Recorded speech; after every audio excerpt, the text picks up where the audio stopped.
Yeah, no, I told you I'm not going to sit in that damn chair, man. I'll stand here and talk with the dude.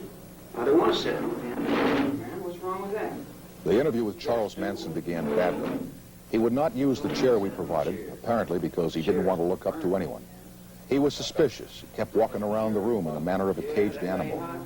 But the interview began, the first network encounter with Charles Manson in almost 13 years.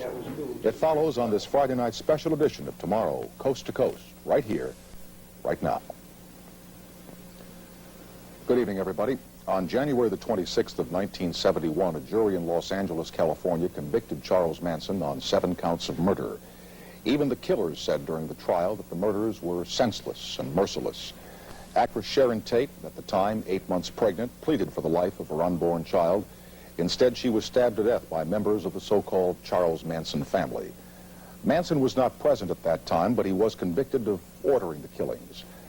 The next night, Manson did lead a raid on the home of Lino and Rosemary LaBianca in Los Angeles.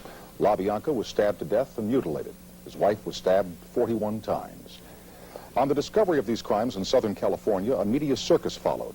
Banner headlines, normally reserved for the outbreak of war, trumpeted every gruesome detail. America read that Manson led the marauding killers, that he held drug and sex orgies at his makeshift ranch, that he commanded others to kill to prove their love and loyalty to him. At the trial, Manson called himself a child of the system, and some said he had satanic powers. Now, 12 years later, at the age of 47, Charles Manson remains in prison, serving a life term at the California Medical Facility at Vacaville. I interviewed Manson last Saturday at the jail. You will see most of that tonight. It has been edited only for purposes of time, and also because the language at times was rough, very rough. Certain words have been taken out. Some people might ask, why run the Charles Manson interview? Well, television is supposed to make all of us look at ourselves. And that responsibility goes beyond picturing all of us as normal and rational people who are suddenly shocked when the time bomb of insanity goes off in our midst. To not run the Charles Manson interview now would be to ignore his perversity and that of others, which now and again disrupts our lives. To ignore it, to pass the interview by, would mean accepting wickedness and insanity in place of dealing with its problems. The Charles Manson interview will probably provoke dismay, possibly fear, even some anger. I hope it provokes some thought. It begins right after this. Tell me about your life here in prison. Do you read newspapers? Do you listen to the radio? Do you watch television? Do you communicate with people on the outside? What goes on for Charles Manson in this prison? Well, I can feel the grass growing out there on the lawn, and there's a few trees that's got some leaves on it that I can feel. And I've been in jail all my life, so I'm actually right here at home. How long have I been in jail? 34 years? 34 years, so... Out of 47, you've been here 34. I've been in jail, prison, a long time, all my life. I was raised up in here. So I understand jail, so I understand myself, and I can deal with that. I sit in my cell, and I do my number, like a convict does his number. You like jail, don't you? I don't dislike or like. Let's go back to 1967, the time you were winding up serving a term of number of years, 10 years. And written accounts indicate that you told the authorities, don't let me out. I can't cope with the outside world. Do you have a recollection of that? You make a desperate plea out of something, man. There's no desperate plea out of it. I say I can't handle the maniacs outside. Let me back in. I didn't use the word desperate. That's your word, Charles. Yeah, well, your inflection and your voice tones were implications there. Well, you use the word maniacs on the outside. How are you different from the maniacs on the outside? And why do you call them maniacs? Because you know something, they think you are one. Yeah, it would reflect. If you hold the negative up to the light, you don't see the light, you just see the negative. So I'm a reflection of your negative, there's no doubt about that, and I can handle that also. I've been handling, ain't I? I don't know, have you? Well, I've been up and down these damn hallways, in and out of these nut wards for the last 10 years. You think you could follow that act? Don't want to follow that act. I don't want to get into it. But why do you want to get into that? Well, what crowd, why do you what crowd you playing for? Huh? I'm playing for my life. You working for money. What does that mean, you're playing for your life? I'm working for my life, mister. I'm not playing for money. What do you mean playing you're working for keeps? What do you mean you're working for your life? I'm playing for real. What does that mean, you're playing for Well, real? How are you That's playing something for your you life? can't buy. When you say you're playing for your life, am I to Yeah. assume that you think that someday you're going to get out of here? Get out of here. Get out of here. Where would I go now? Let's see. What would you do if you got out of here? I got out of here. What if they said to you tomorrow morning, Charles, hey, listen, you're free. You can go wherever you want to go. Do whatever you want to do. What would you do? I'll probably go out in front on the grass and sit down. For how long? For, right now. How long? I could put a track record on it, or I could put a computer on Come it on and play down. it backwards. No, come on down. Get off computers, get off tracks. If you got out of here, there are a lot of people who think you'd go start killing people again. Again? Well, you guys have misinformed. I haven't killed anyone. What about Shay? What about him? Well, what about him? He got killed. Well, the word is you killed him. Word is you stabbed him. What does it feel like to kill someone, Word. Charles? Word is that you're an old woman. Word is you have turkey in the sky. Word is, I don't know what word is. Somebody else tell you that. I didn't tell you that. Did you kill Shay? Hell no. Did you cut Hinman's ear off? Hell yes. How did that feel when you cut his ear off? I felt bad Truth is about fun, it. though. Isn't the truth fun now when Yeah, you okay, sure, okay, sure. you cut his ear off. What did it feel like? Fun? My goodness. What did it feel like when you cut his ear off? Huh? Tell me about it. Come on. What did it feel like? Yeah. Well, I had done what he said for about 20 years. I'd done everything he told me to do. And I got to thinking, now, why don't this guy do something I tell him to do? And he said, no. I said, well, how comes I'm always doing what you tell me to do, but then you never do what I say do? And he said, well, blah, blah, blah. So I said, now you do what I say. And he said, no. I said, you do exactly what I say. And he said, no. I'm telling you. I'm not asking you. I'm telling you. You do exactly what I say. And he said, wow, where'd you get that? I said, I got it from my father in prison. He gave it to me. I had a little charm bracelet I used to carry it on when I was about that big. Mm-hmm. So skip that for a second. Yeah. Why was it so important for him to do what you say? Why do you like having people do what you want them to do? Why do you want to control them, Charles? Wait a minute. No, I was asked. The dude asked me, he says, you my brother? I said, yeah, I'm your brother. He said, how much are you my brother? I said, completely. See, if I'm going to explain it to you, it's not going to be that easy. So you're going to have to bear with me. So, Bobby said, he was a young dude, and he said, I'm your brother. I said, okay. Bobby? I'm your brother. Beausoleil. I just got out of prison. Wait. Yeah. Let me interrupt you for a second. Yeah, well, then we're gone with that thought. No, because you're getting on Then the... we'll go to another one, and then you make me look crazy. No. You can make yourself look crazy, Charles. I can't make you look crazy, and please believe me. All right. I'll believe you, and I'll put it in my left-hand pocket for later. Let me take you back to you wanting this man, Hinman. I cut the dude's ear off because he was over Bobby. And Bobby was a youngster and really didn't know what the hell he was doing. And he was a kid, and he never had no man show him nothing, see? So I was telling the boy, I said, the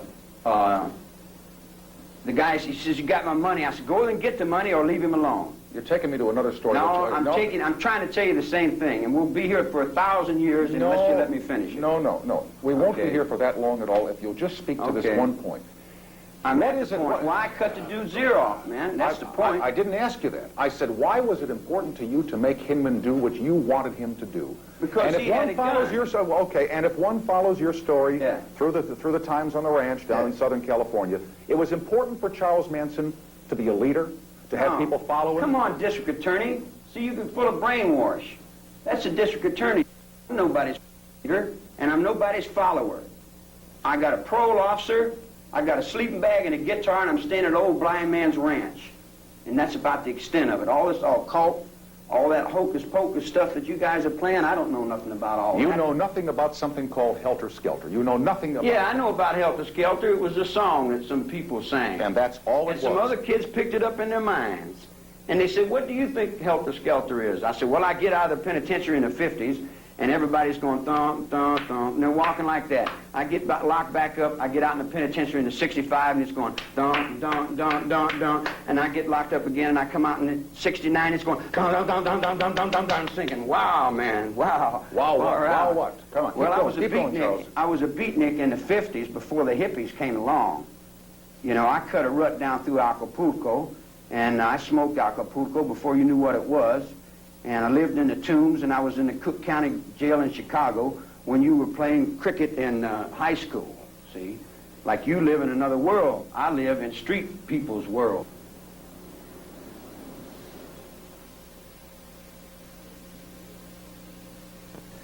Manson had a plot, helter-skelter. Yeah. Manson had a little scheme called creepy crawlers. He'd send people in to move furniture around. Is that all a figment of somebody's imagination so far, or is there any truth to that? Tell me, Charles, I don't know. It's worse than a fairy tale. It's a fairy tale. It's a comedy. It's a comedy tragedy opera that was played in the early morning. Come on, Charles, It was sickening. off the space shuttle. You know, well, that's what the DA gave you for reality. Okay. He stood in the courtroom and said, this man did this and this man did that, and you all believed him. He said, this man did that, and I said, Your Honor, may I speak? And they said, no, you can't speak. I said, Your Honor, I got a voice, let me talk. He said, no, sit down, shut up. Then he handcuffed me, take me to the back, whip my...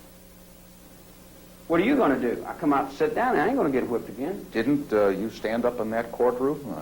Sure, I stood up. By the way, let me just go I back. felt the repercussions in the back of it, though. Okay, but Yeah. you say the whole thing's a fairy tale. You say the whole thing is make-believe. Yeah, that's his helter-skelter. It wasn't mine. The body of Sharon Tate is make-believe. That's make-believe. Make-believe, yeah. That's make-believe to the people that went in there and did what they did. And who were those people? But you know who they were. Sure, I know who they were. They were with you at the Spahn Ranch.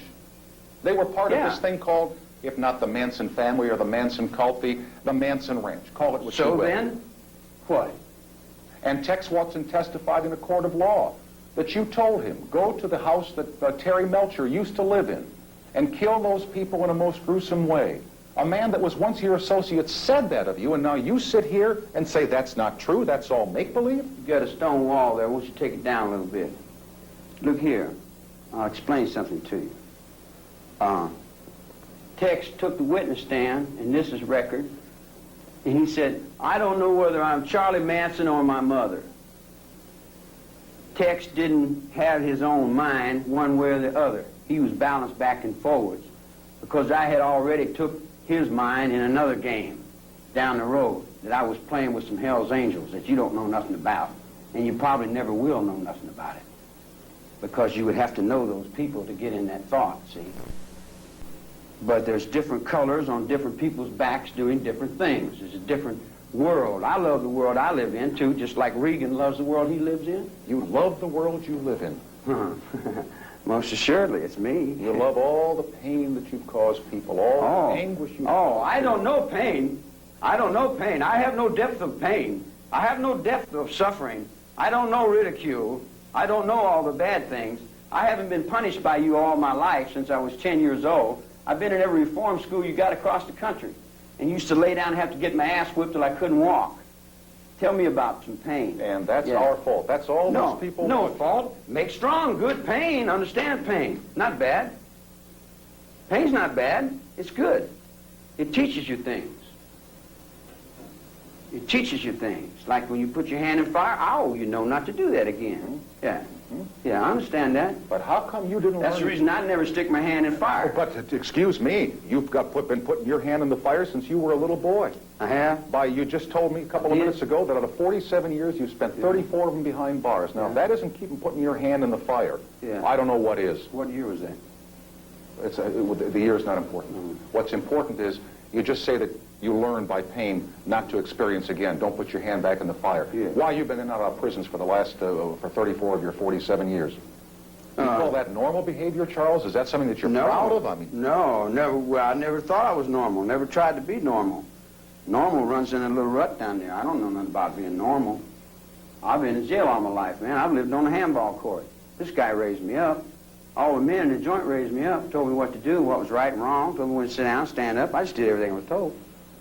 You know, and I got to the end of it, and I just turned around and said, wow. All right, now that's hard. You know, and then I went outside, and all these little kids got a hold of me and said, we want to stop the Vietnam War, and we want to do this. Whoa, the war? I don't know what's happening. I've been in jail all my life, man. I never went to vocational. You ever see me in vocational training, rehabilitation? Never played no rehabilitation. I sweep the floor in the kitchen. Go out and play handball. I'm still 10 years old in your world. Your world, I'm still a kid. I'm not going to grow up. I'm not going to go to college. How old are you in your world? Forever. Since the breakfast. I can't remember what I don't know what that was, means. Come on, off the space shuttle, Charles. Yeah, it's off the space shuttle. How old are you in your world? How old am I? I'm as old as my mother told me. How's that? Your mother. Tell me about your mother. What did your mother tell you? My mother told me when she worked on death row and they took that dude in to hang him and his head popped off and went down them 13 stairs and rolled over by her. It scared the her. You know, so I said, wow, that sure is a far-out trip, Moms. So then when I got up on death row in cell 13 for 9 counts of murder, 1969, and I looked at her fears, that guy's head popping off that hangman's noose, and I said to myself, my goodness, what the hell am I doing here? I didn't want to come here. I didn't break the law. Judge knew that, but the people didn't want to hear it. The judge knew it.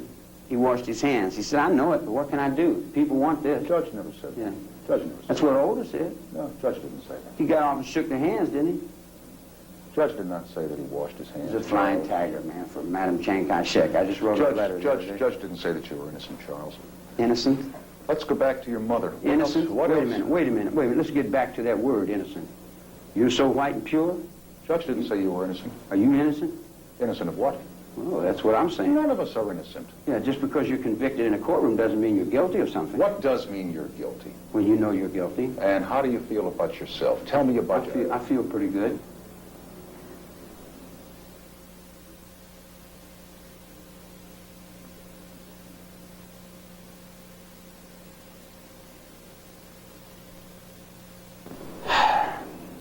Let me take you back to your mom. Take me back to... What else did she talk to you about besides the fellow whose head popped off? The head popped off, yeah. She was living in the Blue Moon Cafe, and she'd hit a dude in the head with one of them bottles of Jim Beam whiskey. She tried to hustle a few dollars on the corner, but there wasn't no money. So when she jammed this whiskey bottle upside that clown's head, he went down. She took the bread, come up and got me, and we left, went to Indiana. When you were a boy, did you love your mother? I didn't know what that was. Did you respect your mother? How did you feel about you? How do you feel about your mom right now? If your mother, I don't know if she's alive, Charles, or not. Yeah, you don't, huh? Do you? Let's see. Alive now. Yeah. Yeah. Maybe I mean, if she could be watching this right now, be watching this what would you say to her, Charles? Oh, well, What would you say to Mom? her? I'd say, you sure went through a whole lot of changes to get me as far as you did. And you did a damn good job with the help of my grandma. My grandma was a mountain girl from Kentucky, up in the mountains. And she never did drink or smoke or cuss or lie. She used to cook for the Salvation Army, and she was a human being. Good one. I go to church down there and sweep the floor for her. Well, how were you in school? I hear that you weren't too good, but maybe I heard wrong. Depends on which school. I did very well in reform school. Yeah. I did good in every place that I was ever told to do good in, as much as I was allowed to do. You know, a lot of times good for some might not be the same for others, and sometimes it kind of bumps heads. But when it does, then I just chew on my pipe and think about it, and do the best I can. But you dealt the hand down there in L.A. You in that press, you in that L.A. Times, you dealt the hand. You put me on Life magazine, had me convicted before I walked in the courtroom. You had what people wanted to buy. And when they wanted to buy it, they didn't give a damn if they had to convict a district attorney. They'd have convicted the whole building to get that dollar bill going there. They had big bucks going there. He made 27 million, 100 billion. I'm bumming $10, $15 from my friend here.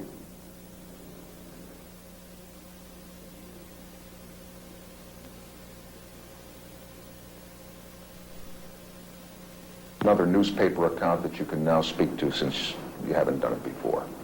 That on the night following the killings at the house on Cielo Drive in Los Angeles, you accompanied 4 people to a home occupied by Mr. and Mrs. Leo LaBianca. Yeah. That you went inside that house and you tied them up, and assured them that they were not going to be hurt. That you went back outside and sent Kasabian and Krenwinkel and Watson and Atkins inside the house to kill them. True or false? Because you know something, Charles? That's what you were convicted of, among other things. All right. Is it true or false? Do you deserve... and I feel you do. It's a yes or a no. Oh, no. But it's so simple. nothing Try yes it, or try no. it, try it. No, nothing yes or no. No. You put through your little boxes and things. You know, look here. First, you have to see where I'm coming from. Not on that question. There's no coming from anywhere on that question, Charles.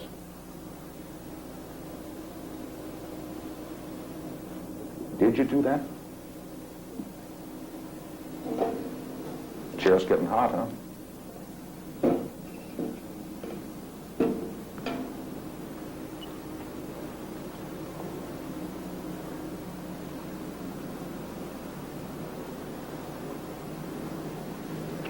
Get mad, get angry, come over here and hit me if you like. But why don't you answer the question? Hit you? If you like, No. but answer the question. I don't want to hit you. I got out of prison, and I went up in the streams, and I seen a big fat dead rat I'm going to ask the laying question in the again, water. Charles. Uh-huh. Ask the same question again. Same question again. Did I break the law? Is that your question? The question was that on the night following the murders or the killings or whatever else you want to call it at the Melcher home on Cielo Drive in Los Angeles, newspaper accounts claimed that you, Krenwinkel, Atkins, Kasabian, and Watson went to the home of Mr. and Mrs. LaBianca in Los Angeles. That you went inside their house, tied them up, assured them that they would not be hurt, and then went outside and sent the other Who four told you in that? newspaper accounts, and this is one of the things for which you were convicted in a courtroom in Los Angeles. Now here's your chance before the whole world to tell it straight once and for all. Did you do that? Did I kill anyone? No. Did you go in and tie up the LaBiancas that night? Very simple question. That night. August 10th, 1969. That night. August the 10th, Did you? 1969. Why duck it? Why dodge it? Why not answer it yes or no once and for all? Put it behind you.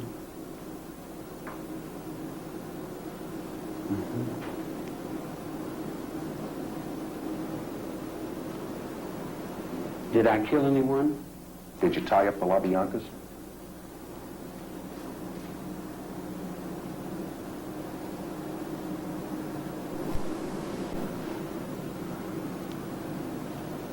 Atkins testified you did. That's what Susie said? That's what she said. Yeah. And you remember, you were in the courtroom when she said it. She's written 3 books, and each time she said something different. Each time. Did you tie him up? Did I? Well, we came down from Abilene, and Let's stay in Los Angeles, August 10, 1969. there was a hole in the wall gang there. Why don't you want to talk about it, Charles? Why don't you want to... Because I'm an outlaw, and I go so far, and then that's all you know. And if you did... It's like asking Jesse James. And if, did you if, shoot somebody? and if, as others have written and as others have testified and as the media has reported, you did that, Yeah. and you sent your friends back in to do the deed, aren't you a coward? My friends back in to do the terrible deed. Doesn't that The make you... wicked deed. Did we have the castle there with the vampires and the Frankenstein and the bugs and lizards dying in the deserts? Did we have the water that's dying and the whales are being killed and the seals are Here dying? we go again. Lay it off on somebody else. Let's Well, point to all the other injustices. I'm in the world all by myself? Yeah, Yeah. on this one you are. Yeah. Yeah. Who's okay, if that's the way you see it for you. Well, whether you like it or not, Charles, all those things that happened that August in Los Angeles are identified as the Manson killings. Yeah, you that's could- what your so, history book will So you say. can sit here and talk to me about the whales in Hiroshima, and you can sit and talk about the environment in the Great Lakes, and that's Yeah. all fine. But what it really comes down to in this particular instance is that this one is your ball game. Yeah, This well, one's if I yours? can get some help from the doctor, then I can get my mind straightened out a little bit, and maybe I could come back and play like a human.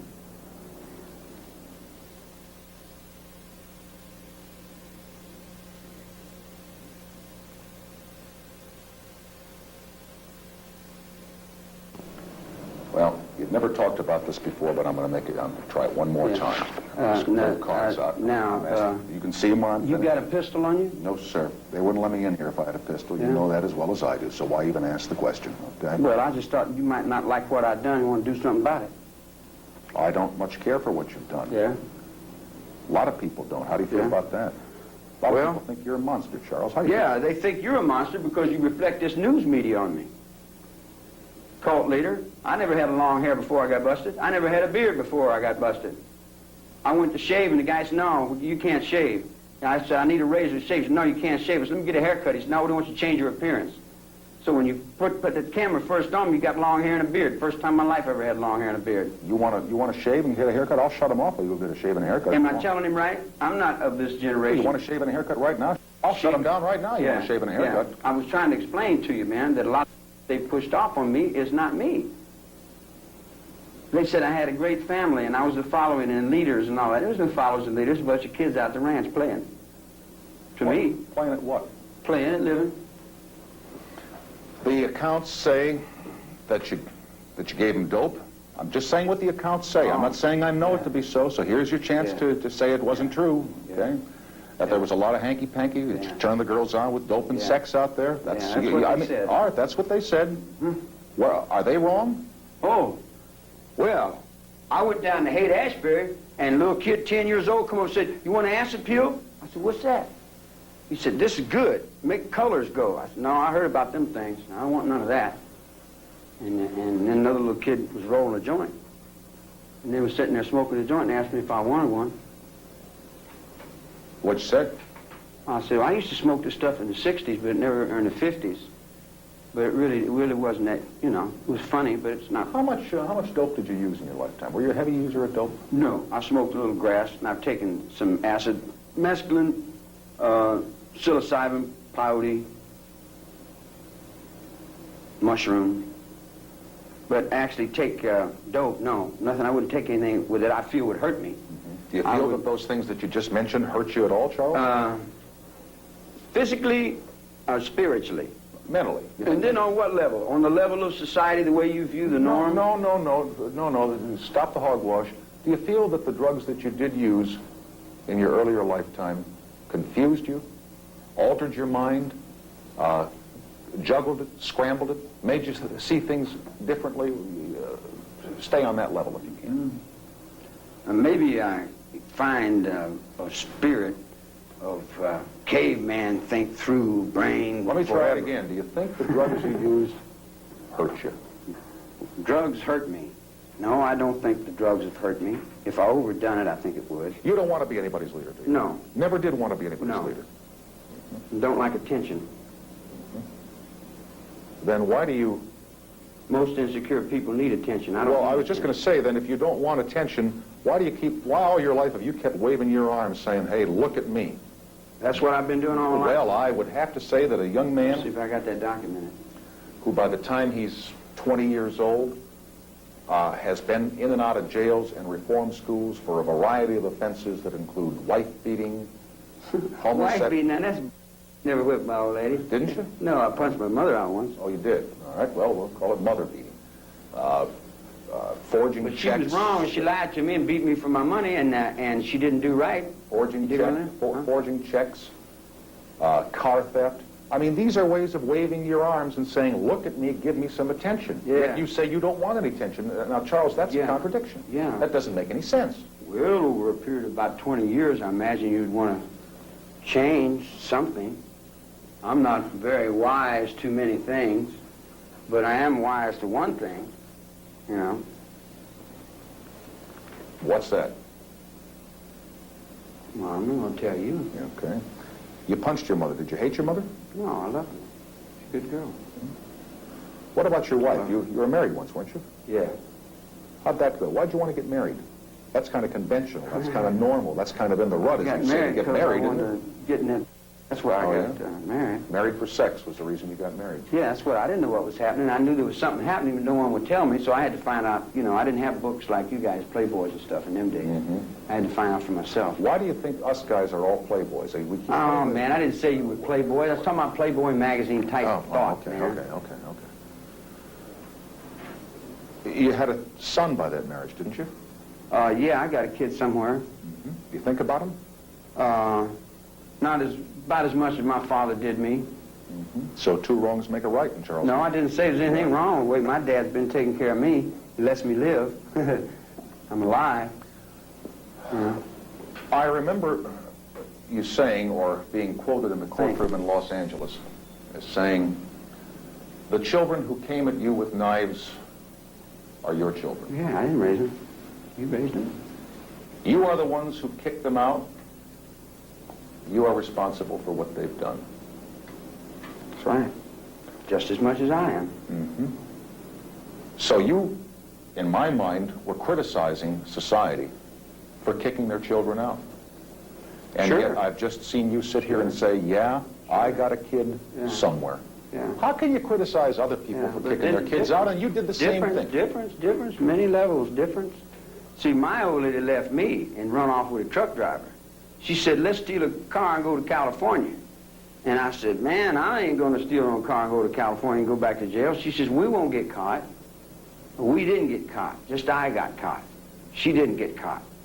So then she had a kid, and then some truck driver came along, and I was a green kid, and I didn't know what I was doing. You know, so she said, you know, I got a ride from you. I'll see you later. She took off and got married to somebody else.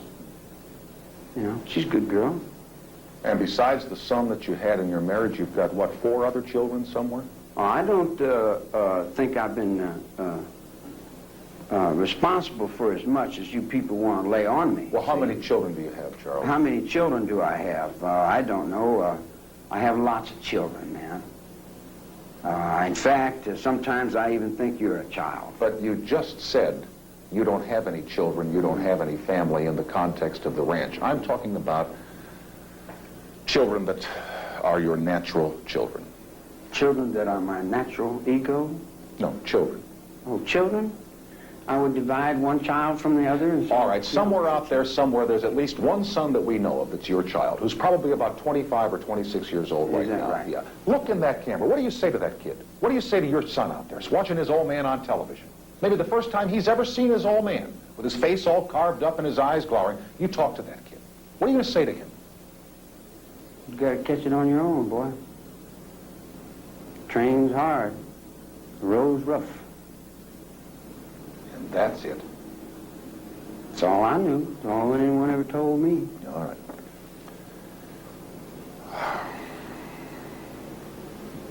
And you want to hear something? Yeah? He'll do it better than me. Do what?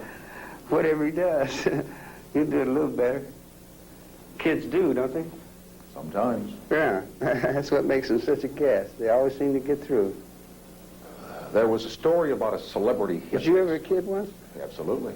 Still am in many ways, but not your way. Oh, my way? I don't know what my way is. Everybody keeps telling me I got all these things. I read the other day where I had magical powers, and I told everybody in the chapel, I said, zap, zap, zap, zap. I said, where's my magical powers? Well, you can't read, you can't believe what you read in the press. I ain't got no magical powers, mystical trips, and all that kind of crap. Yeah, it's kind of silly. Yeah, I'm getting witches and devils, and one guy come up and said, I heard you said you were Jesus. I said, no, man, I ain't said that. He said, I'm glad. He said, I'm damn glad. I said, why? He said, I know you ain't him. I said, how do you know? He said, because I am. I said, okay. But I mean, you know, I've been in the network for 10 years, so you can't expect me to rationally take this thing serious. Don't you think you belong in the nut ward? Well, it's all right. I could be. I mean, but there. don't you belong there? I belong where I'm allowed to go, man. Like, you know.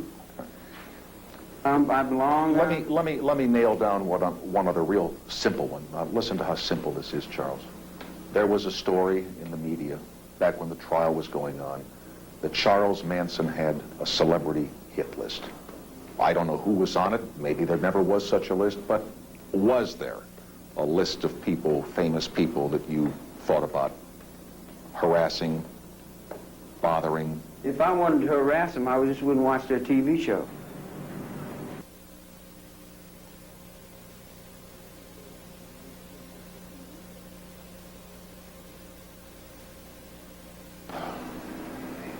Talk to me about your life in prison in terms of your being in isolation. You are not on what is called the main line. You're not with the prison population here. How do you feel about that?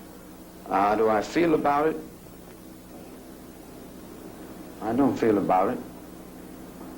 Would you rather not be in isolation? Well, I've been trying to get on the main line. I've been trying to get to the prison for the last 13 years. Why? Why? Walk around, play some handball, play a little guitar, do my number, do my time like any convict does, like I've always done, like my mind has been set to do, like my past lives have been in jail, doing time in jail. In fact, when I got out, I just got outside and sat down. I wasn't going nowhere. I gave up, see.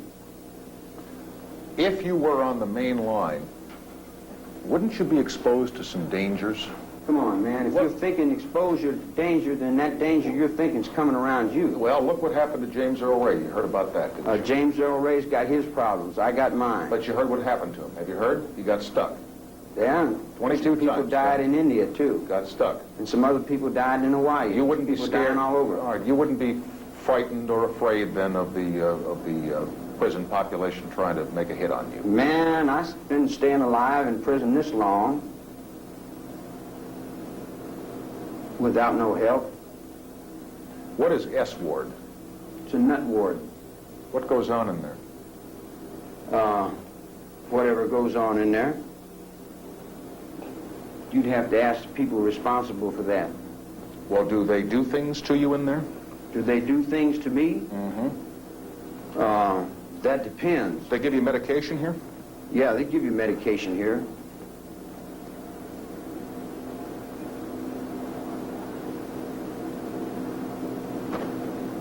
You have medication now? No. No, it took me about a few years to get off of medication. The medication has toned me down quite a bit.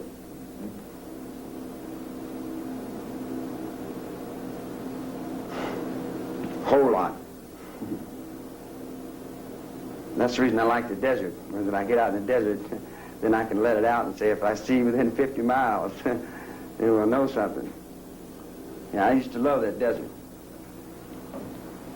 Out in the woods and things. I didn't know you could get out in the woods for 30 years. How do you feel about spending the rest of your life in prison?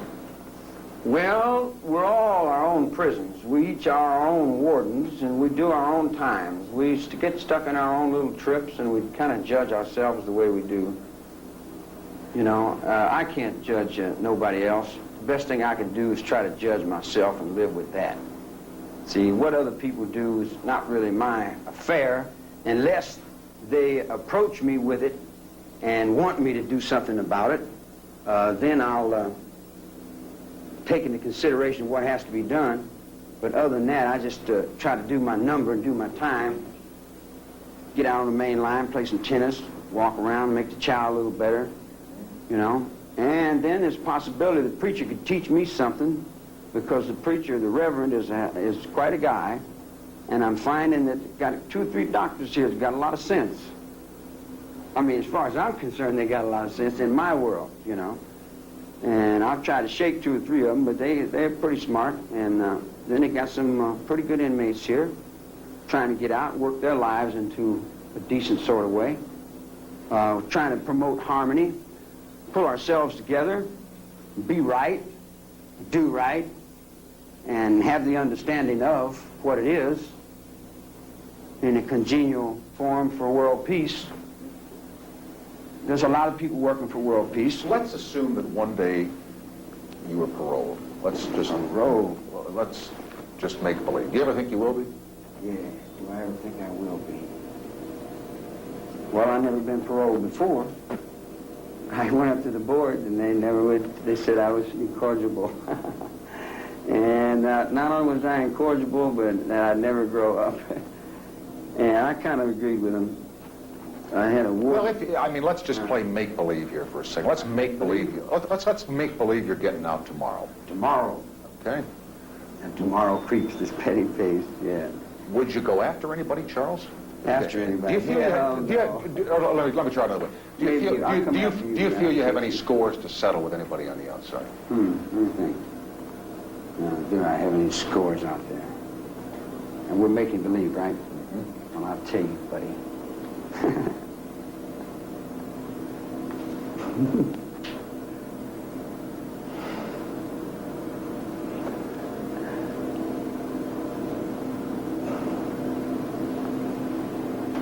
Well, I don't rightly know. I'm stupid to the point where I'm not really sure. And if you'll ask the question again, maybe the answer will come to you. What was it again? If you got out tomorrow, do you have any scores to settle on the outside? Scores? You mean people that have done me wrong? Or you feel you've done you wrong? Oh, that feel that I've done them wrong? No, feel that they've done you wrong. Oh. That you feel have done you wrong. Oh, well, most people do themselves wrong. But would you want to go? Would you want to go get anybody? No. If you got out, no. No, they push. See what they do. See, they take all that bad and then they push it off on each other. I told the dude, "You're doing this to yourself, man." You know, I've been sitting in there, and I'm in the cell, right? And he let me out, and I walk around. The guy says, "If you don't do this, we're going to lock you back up." I said, "Okay, I don't care anyway." I done gave up that thought. Prison's in your mind, man. Like, you know. Okay. You can sit in the cell, and the guy says, "You're in prison?" I said, "No, I'm just here." He said, "What are you doing?" I said, "I'm just sitting here waiting for these people to get done doing what they're doing so I can get out." Do you have a television set? Do you watch television? Yeah, I used to watch it a little bit, but it kind of looks, I don't really like it that much. Okay. Well, what about newspapers? Do you get newspapers? No, I don't bother with those. I know that they're jiving there. All right. What, radio? Listen to the radio? I listen to a Hearts and Space program. I like that. And the rest of it, just like a bunch of... There's no... What about your music? I get some classical music on the 98 station that's saying something. Okay. But what about your own music? I remember reading that you at one time had a recording stint at a studio in Hollywood, and that you liked guitar and you wrote music or sang music. Do you still do that? Yeah. Yeah, I do that. Yeah, I do that. But the way I do it ain't the same way you guys do it. And the way I do it scares you guys. So I didn't want to scare you guys out of the neighborhood right away. So I just took a can and started banging on it, you know. But we used to have some cosmic gatherings back in the mountains that would probably shake a Mormon tabernacle choir's eardrums. You said the kind of music you play scares people. Why shouldn't people be scared by you? There's only one person you can be scared of, and that's yourself. Afraid of what? Losing your bank account? Afraid of your wife going away? You have all those things. I'm not afraid of losing my watch or someone taking my money or robbing me. I went down to Mexico in the 50s and down where the Yankees was, and they said, "Man, you don't go down where the Yankees are." He said, "They're terrible." I said, "Why?" He said, "Well, they don't like people like you." I says, "Well, they didn't say anything." Yeah, but I asked the question in the context that, well, you believe it or not, there are a lot of people on the outside that think about the possibility of you coming out of here, and they're genuinely scared of you. Oh, boy, I might just make dust. Everything. Terrible. One little guy. Terrible. Ooh. Boy, how insecure are we as human beings? Put all our fear on one little guy. You're afraid to let him out. He might break all the toys. Why do you say little guy? Because I'm not the guy you trying to make out of me. That's not me. That's some guy in somebody's imagination that wanted to make a couple $100 million for himself. He got rich. He had a good game going. He had a better game going than I did, but he had a good mother to help him. She helped him in a nice game. I was kind of over on the sidelines. See, I had to get around that game and look over the tracks. Okay, now, here we go on mother again for a second. You said he had a nice mother to help him. Does that mean you did not have a nice mother to help you? Oh, well, I imagine I got a whole lot of nice mothers that would help me. If I would help them, you know. How much would you help yourself? When I asked you why you got married, you said for sex. That's when I was 20 years old. Yeah. What kind, this is funny, what kind of sex life is there for Charles in this prison? Well, I a bit now and then. I try to hide it, not to embarrass other people. But I've been doing it ever since I was 10. I get to thinking, here I'm an old man sitting in the cell. That's the damnest thing I ever seen, you know. It looks like I grow up, but I really don't know how yet. I'm learning. Preacher's teaching me how to grow up. Do you miss women? Certainly. My goodness, yeah, damn right. Yeah. What do you think of women? Oh, I like them. Yeah, they're nice. They're put together well and everything, and they're soft and spongy. Yeah, they're nice. As long as they keep their mouth shut and do what they're supposed to do. Why do you say that? Because that's what a woman's supposed to do. Keep her mouth shut and do what she's supposed to do? Sure. Who taught you that? Well, I don't want to snitching on me. How do you feel about dying? Dying is... You know, you were sentenced to the gas chamber and then they modified the death penalty. Were you happy when that was done? Was I happy when what was done? When you found out that you weren't going to the gas chamber. You're talking about dying. Now, it gets me nervous. Why? Did you have any thoughts about something? Was you wanting to go anywhere? Were you happy when you found out you weren't going to go to the gas chamber, Charles? I knew I wasn't going to go to the gas chamber because I hadn't done anything wrong. You scared to die? Sometimes I feel I'm scared to live. Living is what scares me. Dying is easy. Getting up every day and going through this again and again is hard. So I'm carrying a heavy thought. See, the thought I'm carrying is very heavy. Like I'm on a football team and everybody's. I'm a little guy. I don't have no home team. You got all the home. I got one cheerleader or one coach. See, you got me at a disadvantage because I'm on your ground. See. So, and this is your street, I reckon. You got the cameras and the money and the things.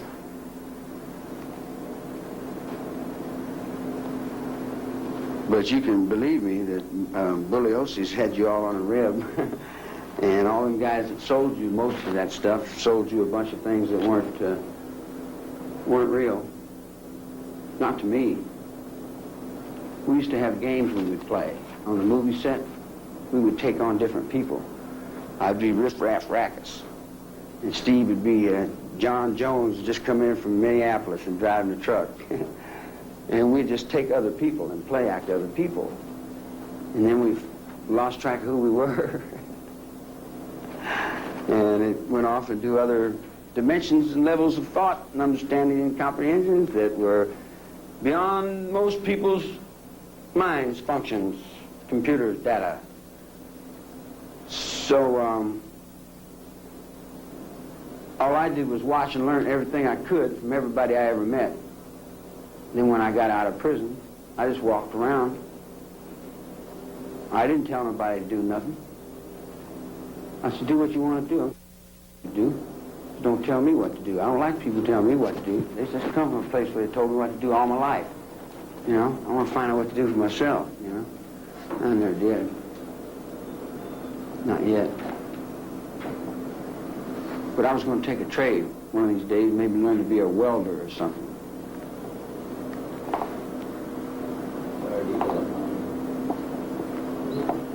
Till I can get to the front gate anyway.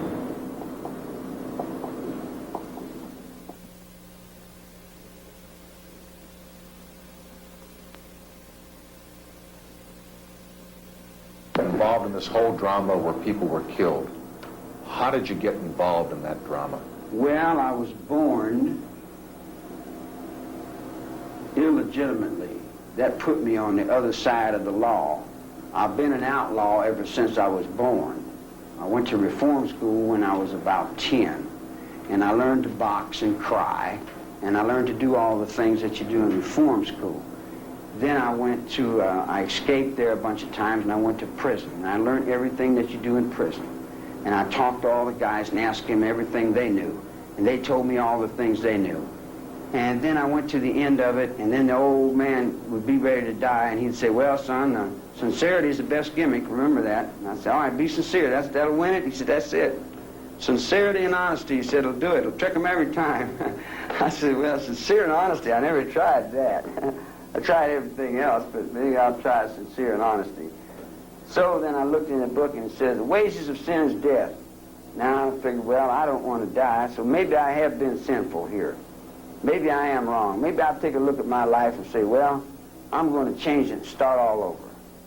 You know, and I know I go to God and I say, hey, man, you're going to forgive me? And he's going to say, what do? You forgive you? I mean, what'd you come to me for?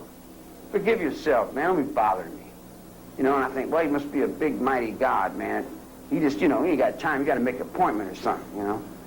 So I see the whole aspect of the whole trip for children to play, you know. And then I get stuck in the game of playing the goat here, or the lamb, or some other trip. I was a teddy bear, and then I was a goofball, and whatever. And what is the real one? Where's the real one? I don't know where the real one is. It's in a nut ward somewhere. Now you've seen the real Charles Manson, hardly the glowering, sinister, and assertive mastermind that was pictured of his life before and after the Tate LaBianca killings in Los Angeles. The real Charles Manson appears to be confused and frightened. Confused, if you recall his admonition that we look at ourselves to better understand him.